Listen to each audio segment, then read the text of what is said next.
মোহাব্বতের সাথে দুরুদ ইব্রাহিম পড়ি। আল্লাহুম্মা সাল্লি আলা মুহাম্মাদ ওয়া আলা আলি মুহাম্মাদ কামা সাল্লাইতা আলা ইব্রাহিম ওয়া আলা আলি ইব্রাহিম ইন্নাকা হামিদুম মাজিদ। আল্লাহুম্মা বারিক আলা মুহাম্মাদ ওয়া আলা আলি মুহাম্মাদ কামা বারাকতা আলা ইব্রাহিম وعلى آل إبراهيم إنك حميد مجيد। সম্মানিত হাজিরিন, আল্লাহ সুবহানাহু ওয়া তাআলার দরবারে আমরা শুকরিয়া জ্ঞাপন করি যে আল্লাহ তাবারক ওয়া তাআলা মায়া করে আমাদেরকে দুর্যোগপূর্ণ আবহাওয়ার ভিতর দিয়েও তার ঘর মসজিদে পৌঁছায়া দিয়েছেন। করি আলহামদুলিল্লাহ। এলাকাতে বহু মানুষ যাদের উপরে জুমার নামাজ ফরজ হয়েছে, সকলেই কিসমত হয় নাই মসজিদে হাজিরা দেওয়ার। কেউ কেউ হয়তো আসবেন কিছু পরে, কেউ বিভিন্ন এলাকায় বিভিন্ন জায়গায়। এমন কিছু মানুষও বাকি নাই যারা আজকের এই জুমার নামাজটুকু তার পড়ার সৌভাগ্য হবে না। আল্লাহ পাক শুধু যাদেরকে কবুল করছেন তার ঘরে হাজিরা দিবার জন্য, আল্লাহ যার কিসমত খুলে দিয়েছেন তার কুদরতের পায়ে সিজদা দেবার জন্য, সেই আসতে পারে। ভালোবাসার ক্ষেত্রে, দরদের ক্ষেত্রে, মায়ার ক্ষেত্রে কোনো আবহাওয়া, কোনো পরিবেশ মানুষকে ফিরাইয়া রাখতে পারে না। যে যে জিনিসকে মহব্বত করে, যেটাকে তার কাজ বানায়, পরিবেশ যত খারাপই হোক না কেন সে সেই কাজ করেই যায়। হযরত নূহ নবী আলাইহিস সালাতু ওয়াস সালামের নাম আপনারা শুনছেন। নূহ আলাইহিস সালাম, যিনারে দ্বিতীয় আদম বলা হয়। আর তিনাকে দ্বিতীয় আদম এই জন্য বলা হয় যে আদম আলাইহিস সালাতু ওয়াস সালামের মাধ্যমে যেমন ভাবে এই পৃথিবীতে মানুষের বংশের বিস্তার ঘটেছিল, নূহ আলাইহিস সালাতু ওয়াস সালামের মাধ্যমে দুনিয়া আবার পুনর্বার বংশ বিস্তার লাভ করেছিল। নূহ আলাইহিস সালামের তাবনের সময় কিছু মানুষ ছিল, বাকি সব ধ্বংস হয়ে যাওয়ার পরে যারা ছিল নূহ আলাইহিস সালামের সাথে, তাদের থেকে আবার এই বংশ পরিক্রমা মানুষের ছড়াইছে। এই জন্য নূহ আলাইহিস সালামকে দ্বিতীয় আদম বলা হয়। আল্লাহ পাক রব্বুল আলামিন দীর্ঘ 1000 বছর হায়াত তিনাকে দান করেছিলেন। সুবহানাল্লাহ। নূহ আলাইহিস সালামের হায়াত ছিল 1000 বছর।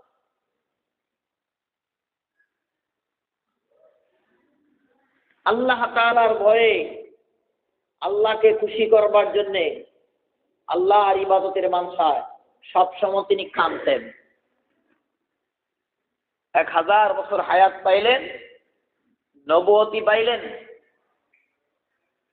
এরকম একজন মানুষ আল্লাহর ভয়ে সবসময় কাঁদেন।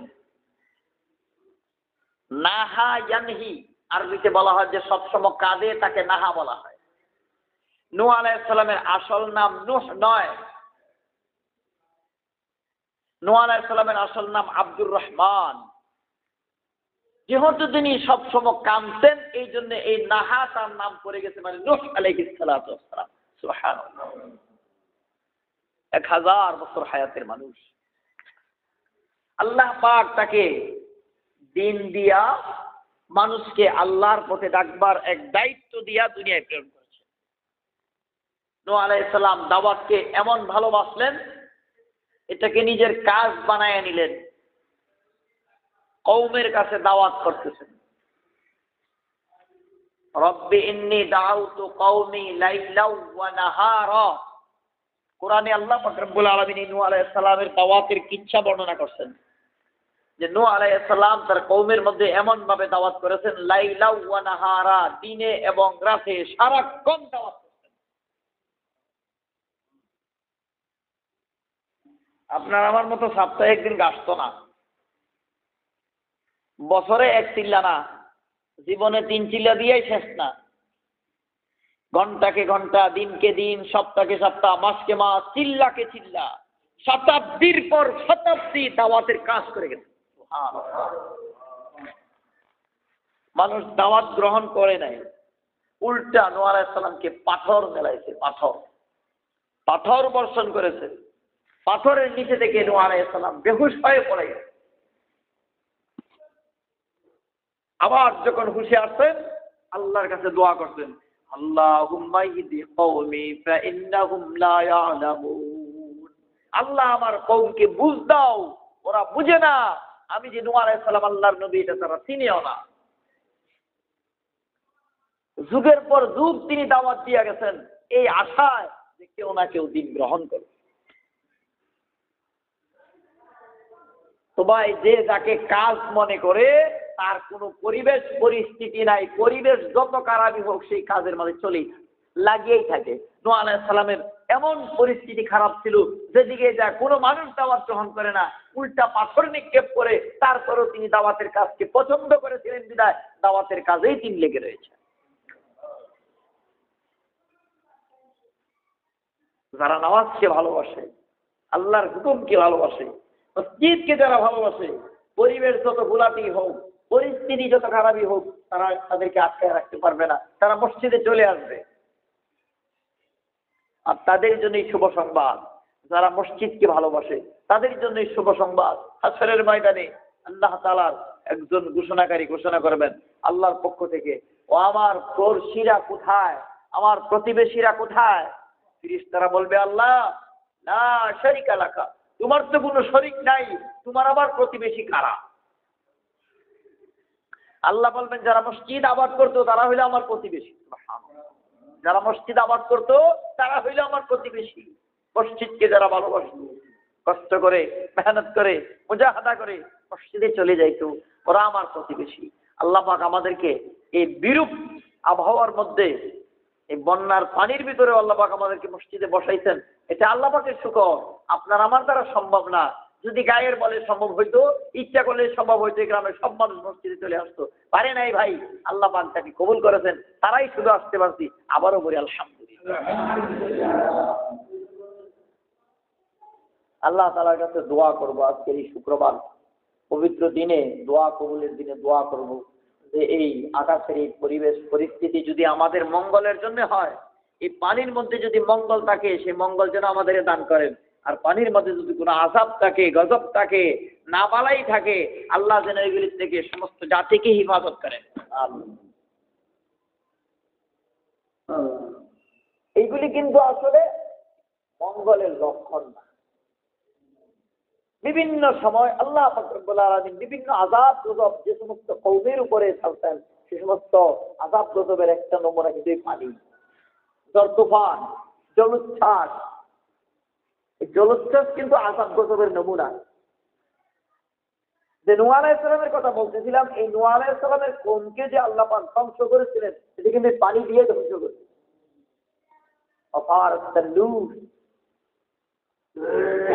দাওয়াত দেওয়ার পরে এক সময় হযরত নূহ আলাইহিস সালাম আল্লাহর কাছে বলছিলেন যে, আল্লাহ তুমি আমাকে সাহায্য করো, আমার কওম তো আমার কথা মানতেছে না, আমি তো বহুত দাওয়াত করেছি। আল্লাহ পাক বলেছিলেন, ঠিক আছে, আপনি একটা কিস্তি তৈরি করেন। নূহ আলাইহিস সালাম কিন্তু তখন কিস্তি চিনেন না। কিস্তি কাকে বলে নূহ আলাইহিস সালাম দেখেনও নাই, চিনেনও নাই। শব্দটা আল্লাহর পক্ষ থেকে আসছে, আপনি একটা কিস্তি বানান। নূহ আলাইহিস সালামের কাছে আল্লাহর পয়গাম বার্তাবাহক হযরত জিবরাইল আলাইহিস সালাম আইসা কিস্তি কিভাবে বানাইতে হবে বলে দিয়ে গেছে। শুধু কিস্তি না, পৃথিবীতে যত বড় বড় শিল্প কারখানা আছে, সমস্ত শিল্পের গোড়াপত্তন আল্লাহ পাক সর্বপ্রথম যে কোনো একজন নবীর হাত দিয়া বানাইছে। বর্তমান বিশ্বে বিজ্ঞানীরা বড় বড় কথা বলে, বড় বড় জিনিসের দাবি করে, আমরা এটা করেছি, সেইটা করেছি, এই শিল্প তৈরি করেছি, সেই শিল্প তৈরি করেছি। কোরআন এবং হাদিস প্রমাণ, পৃথিবীর বুকে মানুষের উপকারের জন্য যত শিল্পকর্ম আছে, সমস্ত শিল্পকর্ম আল্লাহ পাক তার একজন পবিত্র মানুষ দ্বারা, নবীদের হাত দ্বারা সেটার গুণাপত্তন করাইছে। সর্বপ্রথম মানুষ, সর্বপ্রথম নবী হযরত আদম আলাইহিস সালাম। আর আদম আলাইহিস সালাম দিয়ে আল্লাহ পাক রব্বুল আলামিন এই ভূপৃষ্ঠের চাষাবাদের যত সরঞ্জাম, চাষাবাদের যত শিল্পকলা, এইগুলি হযরত আদম আলাইহিস সালামের মাধ্যমে আল্লাহ পাক গোড়াপত্তন করেছিলেন। বিশেষ করে চলাচলের জন্য যে যানবাহনগুলি তৈরি হয়, একেবারে 2 চাক্কার যান, সাইকেল থেকে নিয়ে 4 চাক্কার যান পর্যন্ত, বর্তমানে এরোপ্লেন ধরেন, হেলিকপ্টার সহ যত যানবাহন আছে, সমস্ত যানবাহনের সর্বপ্রথম সৃষ্টিকারী, সর্বপ্রথম আবিষ্কারক হযরত আদম আলাইহিস সালাম। মানুষ চলাচলের জন্য এক জায়গা থেকে আরেক জায়গায় যাওয়ার জন্য আল্লাহ পাক জিবরাইল আলাইহিস সালাম রে আদম আলাইহিস সালামের কাছে ওহীর মাধ্যমে জানাইছেন কিভাবে চাক্কা তৈরি করতে হয়। আদম আলাইহিস সালাম সর্বপ্রথম চাক্কা তৈরি করতেন। আর এখন যত বড় বড় গাড়ি আছে, পরবর্তীতে যুগের টানে এগুলি সংস্কার হয়েছে, পরিবর্তন হয়েছে, উন্নতি সাধন হয়েছে, কিন্তু জিনিস ওইটাই রয়ে গেছে। যত গাড়ি আছে চাক্কা ছাড়া হয় না, সাইকেল চাক্কা ছাড়া হয় না, সিএনজি চাক্কা ছাড়া হয় না, আলবারাকা গাড়ি চাক্কা ছাড়া হয় না, রেলগাড়ি চাক্কা ছাড়া হয় না, হেলিকপ্টারেরও চাক্কা আছে, বিমানেরও চাক্কা আছে, কিন্তু সর্বপ্রথম চাক্কার আবিষ্কার করছেন হযরত আদম আলাইহিস সালাম। তেমনি ভাবে যত শিল্পকলা আছে, পৃথিবীর সমস্ত সবকটা শিল্পকলা আল্লাহ পাক এই যুগের ভিতরে, দুনিয়ার ভিতরে পবিত্র হাত, নবীদের হাত দ্বারা এটা সর্বপ্রথম গোড়াপত্তন করাইছেন। সুবহানাল্লাহ। ঠিক তেমনি ভাবে হযরত নূহ আলাইহিস সালাম এই কিস্তি জাহাজের সর্বপ্রথম গোড়াপত্তন করলেন। শাল কাঠের তৈরি, 500 গজ লম্বা, 300 গজ লম্বা, 50 গজ প্রস্থ আর 30 গজ উঁচা একটা বিশাল বড় কিস্তি তৈরি করলেন আল্লাহর নবী হযরত নূহ আলাইহিস সালাম। সুবহানাল্লাহ। ত্রিতল বিশিষ্ট, তলাটা 3 ভাগে বিভক্ত, মাঝখানে আর 2 সাইডে এরকম, এটা ত্রিতল বলা হয়। ত্রিতল বিশিষ্ট 300 গজ লম্বা কিস্তি, 50 গজ প্রস্থ, 30 গজ উঁচা। যুগের বড় বড় বিজ্ঞানী যারা ছিল, পণ্ডিত যারা ছিল, যাওয়ার সময় দেখতো নূহ আলাইহিস সালাম তন্নুরের কাছে বসে বসে কিস্তি বানায়। নূহ আলাইহিস সালামের যে মসজিদ, সেই মসজিদে প্রবেশের দ্বারটাকে তন্নুর বলা হয়। তন্দুর সম্পর্কে বিভিন্ন মতভেদ আছে। মুফাসসিরিনে কেরাম কেউ বলেন যে তন্দুর লুটি বানাইবার যে চুলা, এটারে তন্দুর বলে। আর আল্লাহ পাক যে বলেন অফারাত তন্দুর, যে সর্বপ্রথম তন্দুর থেকে পানি আসবে, চুলার থেকে পানি আসবে। তন্দুরের এক অর্থ মুফাসসিরিনে কেরাম বলেন যে জমিনের যে পিঠ আছে, ভূপিঠ, এই ভূপিঠটারই তন্দুর বলা হয়। সমস্যা নাই, যেদিন নূহ আলাইহিস সালামের এই গজবের পানি আসছিল, সমস্ত ভূপৃষ্ঠের থেকেই পানি আসছিল। আর যারা এটার অর্থ করছেন তন্নুর অর্থ চুলা, তাতেও সমস্যা নাই। নূহ আলাইহিস সালামের যে চুলা ছিল, বা সেই ইরাকে বিশাল বড় একটা চুলা, ঐতিহাসিক চুলা, সেটার থেকেই পানি আসছিল। নূহ আলাইহিস সালাম তন্নুরের কাছে বসে চুলা বানান, চুলার কাছে বসে কিস্তি বানান। যুগের বড় বড় পণ্ডিতেরা বলে এটা কি করেন আপনি? কিস্তি বানাই। সেদিন বেশি করে নয়, যারা তোমরা আজকে আমাকে উপহাস করেছো, আমার দাওয়াত গ্রহণ করো নাই, আল্লাহর পক্ষ থেকে গজবের পানি আসবে, সব শেষ হয়ে যাবে, একটা কাফিরও জমিনে থাকবে না। রাব্বি লা তাযার আলাল আরদি মিনাল কাফিরিনা দাইয়ারা, একটা কাফিরের বাচ্চাও যেন জমিনে বেঁচে থাকতে না পারে। পণ্ডিতেরা বলেন নূহ আলাইহিস সালাম এখানে তো পান করার পানিও বিরল, পান করা যাবে এই পানিটাও তো এখানে নাই। নূহ আলাইহিস সালাম বলেছিলেন আল্লাহর হুকুমের ভিতরে সবকিছুই সব আল্লাহ পাকের কুদরত। এই জমিনের যা কিছু আছে, আসমানের যা কিছু আছে, যা তুমি দেখো, যা দেখো না, যা জানো, যা জানো না, যা শুনো, যা শুনো, সব আল্লাহর কুদরতের মাধ্যমে, আল্লাহর ইশারার মাধ্যমে, আল্লাহর হুকুমের মাধ্যমে হয়। একদিক শুকনা, একদিক ভিজা, একদিক ঠান্ডা, একদিক গরম, একদিকে দিন আর একদিকে রাত, একদিকে আলু আর একদিকে আঠার। ক্ষমতা কার? আপনাদের এই অঞ্চলে যে পানির জন্য ঘর থেকে বাইরে যেতে পারেন না, বাংলাদেশের বিভিন্ন অঞ্চল এখনো রোদের কারণে মানুষ ঘর থেকে বাইরে যেতে পারে না। আল্লাহ পাক একদিক দিয়ে ভিজাইয়া রাখে, একদিক দিয়ে শুকা রাখে, সব আল্লাহ পাকের ইচ্ছা। একদিন ঠিকই আল্লাহ পাক আলামত বলে দিলেন নূহ আলাইহিস সালাম, সেদিন সেই গজবের প্লাবন শুরু হবে। সেই গজবের প্লাবনের প্রথম আলামত হচ্ছে অফারাত তন্দুর, যেদিন চুলা পেটে পানি উঠবে সেদিন বুঝবেন যে এটাই গজবের পানি।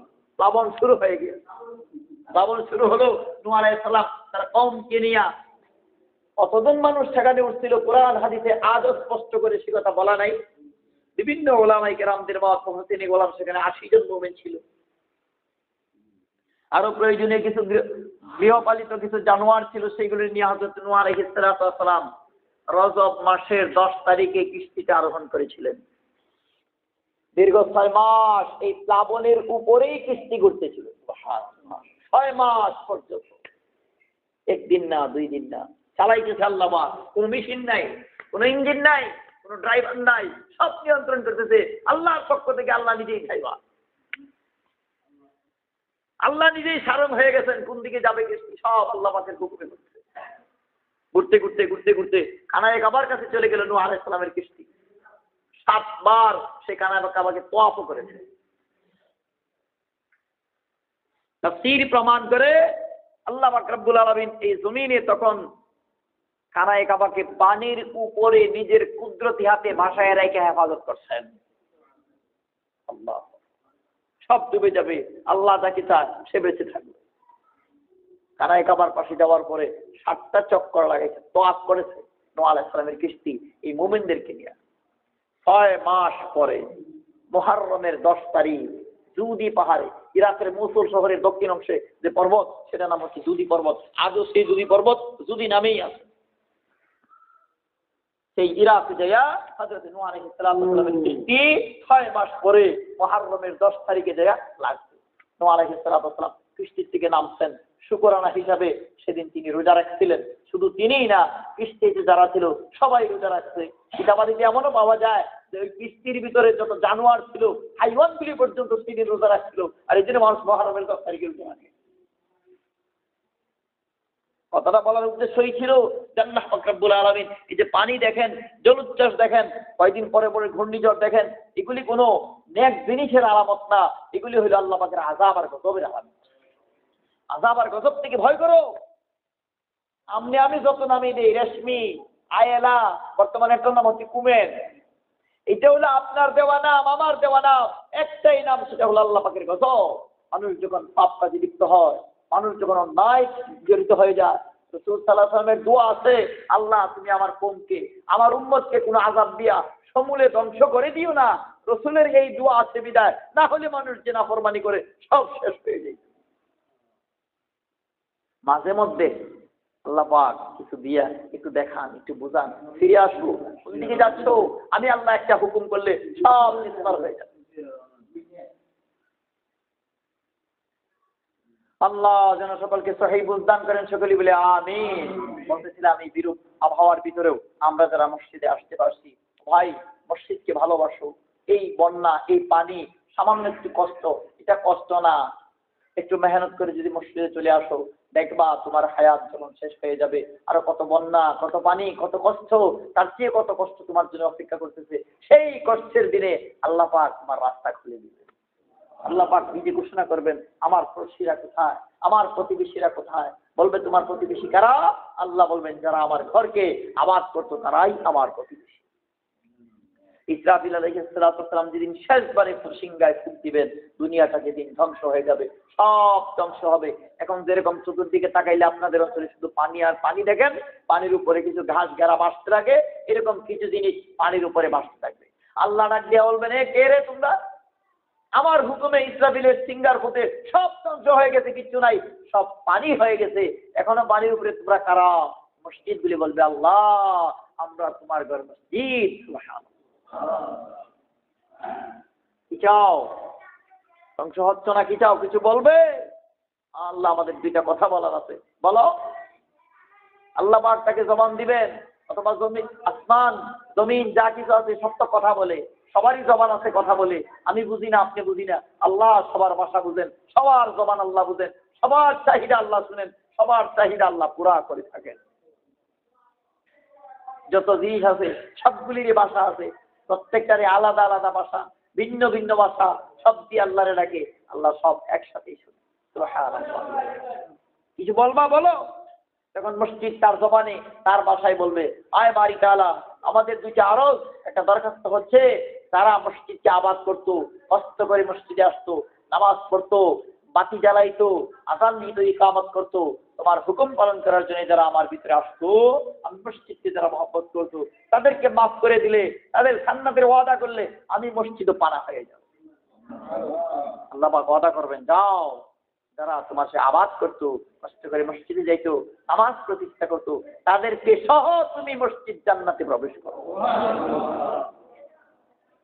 চলে আসবে ইনশাল্লাহ ভাই। একটু কষ্ট তো সারাদিনে, সবসময় তো আর আমরা বাসায় বসে থাকি না, এদিক সেদিক যাই তো, নিজের হাজত প্রয়োজনের জন্য যাইতে পারি, পানি ভেঙ্গে দোকানে যাইতে পারি, বাজারে যাইতে পারি, নিজের প্রয়োজন মিটাইতে পারি।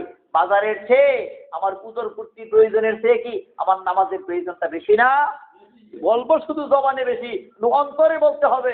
যেদিন অন্তরে বলবে হ্যাঁ এটা আমার প্রয়োজন বেশি, সেদিন আপনাকে এই পানি না আরো 4 গুণ পানি হইলেও বাড়িতে বসায় রাখতে পারবে। এটা এখন তো আপনার আমি বললাম আর কি জবান দিয়ে, হ্যাঁ আমাদের প্রয়োজনটা বেশি, কিন্তু যখন আজান হয় তখন মনের মধ্যে কেমন একটা অবস্থা, তা পানি কাপড়টা ভিজাইয়া কিভাবে যাওয়া সম্ভব, এই নোংরা পানি। কিন্তু এখন একটা প্রয়োজন বলে বাজারে যাওয়া যায় ঠিকই, দোকানে যাইতে পারতেছি ঠিকই, ওষুধের জন্য যাচ্ছি ঠিকই, আমি ওষুধ না খাইলে কি হবে, শরীর খারাপ হবে, দেওয়ার খারাপ হবে, যতক্ষণ হায়াত আছে বেঁচে থাকবেন হয়তো কষ্ট হবে। তো নামাজ যদি ফৌজ হয়ে যায় এমন কষ্ট শুরু হবে যে কষ্টের শুরুই হবে, শেষ তো হবে না। এজন্য দিনকে আগে রাখো, আল্লাহর হুকুমকে আগে রাখো। আল্লাহর হুকুমকে যদি আগে রাখো, আল্লাহ পাক তোমার সমস্ত মাখরাজ করে দিবেন, বের হওয়ার রাস্তা বাইর করে দিবেন। তোমার যত সমস্যা, সমস্ত সমস্যার সমাধান কিভাবে হবে, কি ব্যবস্থা আল্লাহর পক্ষ থেকে হয়ে যাবে।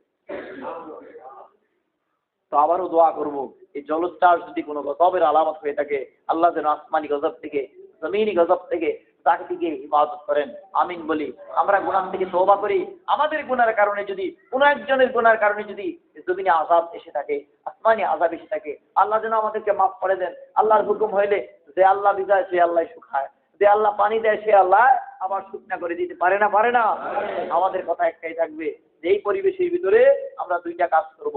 একটা করব যখনই আযানের হুকুম, যখনই আল্লাহ পাকের হুকুম হবে, মসজিদে আযান হবে, কষ্ট করে হলেও জামাতে শরীক হয়ে যাব, কষ্ট করে হলেও আল্লাহর হুকুম পালন করব।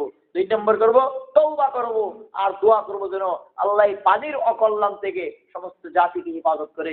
পানি দিয়ে আল্লাহ পাক বহু জাতিকে ধ্বংস করে দিয়েছেন। আসমানে যখন মেঘ হইতো, আল্লাহ রাসূল সাল্লাল্লাহু আলাইহি ওয়াসাল্লাম রড ছেড়ে মসজিদে চলে যাইতেন।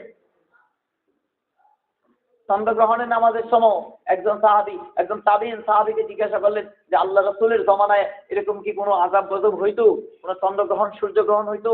যদি হইতো তখন আপনারা কি করতেন, রাসূল কি আমল করতেন? তিনি বলেন যে আল্লাহ তোমাকে মাফ করুক, এরকম আযাব গজব নি, ঝড় তুফান নি, জলোচ্ছ্বাস নি, বন্যা নি, এত কিছুর প্রয়োজন ছিল না। আকাশটা একটু মেঘাচ্ছন্ন হলেই আমরা সাহাবায়ে কেরাম সব ঘর ছেড়ে মসজিদে চলে যেতাম। আল্লাহ রাসূল সাল্লাল্লাহু আলাইহি ওয়াসাল্লাম সামান্য একটু আকাশটা মেঘাচ্ছন্ন হইলে আল্লাহর কুদরতের বাইরে সিজদায় পড়ে যাইতেন, না জানি কোনো আযাব আসছে কিনা। এই বৃষ্টির পানি দিয়া আল্লাহ পাক যে জাতিকে ধ্বংস করেছিল, তারা মনে করছিল এই তো আকাশ মেঘাচ্ছন্ন হয়ে গেছে, আমাদের ফসলের জন্য খুব মঙ্গল হবে, কিছুক্ষণ পরে বৃষ্টি হবে।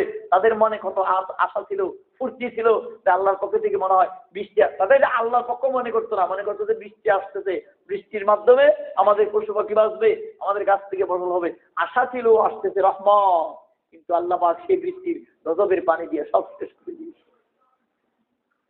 আপনি আমি যা দেখি তার পিছনে আল্লাহ পাকের কুদরত নিহিত, আপনি আমি যা দেখি তার ভিতরে আল্লাহ পাকের হিকমত নিহিত। সেই হিকমতটার জ্ঞান শুধু আল্লাহ পাকের কাছে, সেই কুদরতটার জ্ঞান শুধু আল্লাহ পাকের কাছে। এই জন্যে অমঙ্গল থেকে পানা চাইবো, মঙ্গলের দোয়া করব, বেশি বেশি করে তওবা করব, আল্লাহর হুকুমকে সামনে রাখবো। আযান হয়ে গেলে মসজিদে চলে আসবো। আল্লাহ যেন সকলকে তৌফিক দান করেন, আমিন।